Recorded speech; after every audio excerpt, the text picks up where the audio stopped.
আমি রান্নাঘরে কিছু একটা কাজ করছিলাম। মা হঠাৎ করে আমাকে বলল, "দেখ কুকুরের বাচ্চাটা হঠাৎ করে এসে শুয়ে পড়লো। ওর বোধহয় শরীর খারাপ।" আমি গিয়ে দেখলাম হ্যাঁ তাই, শুয়ে পড়েছে আর কে যেন মুখে জল দিয়ে। তাই মাকে বললাম, "মা একটু জল দাও, আমিও একটু জল খাইয়ে দিই ওকে।"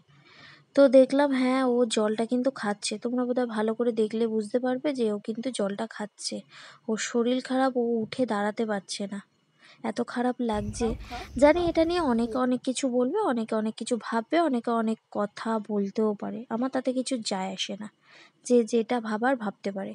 আমি যদি ভালো খারাপ সবটাই মিলিয়ে দিতে পারি, তাই আমার মনে হলো এটাও তোমাদের কাছে শেয়ার করি। তাই শেয়ার করলাম। যাদের মনে হবে ভিডিওটা দেখবে, আর যাদের মনে হবে না তারা স্কিপ করে যেতে পারো। কোনো প্রবলেম নেই, নো প্রবলেম। তবে আমি কাউকে দেখানোর জন্য এই ভিডিওটা করছি না। এদিকে ওর ভাই বোনরা তো দিব্যি খেলছে, মুখে করে কি একটা পুতুল নিয়ে এসে। তুমি একদম বাচ্চা দেখেছো পচা বলছে কুকুরকে আমি জল খাইছি বলে রাগ হয়েছে যে আমাকে তো একটু বলো না কি বলছিস বল। তুমি বলো না কেন?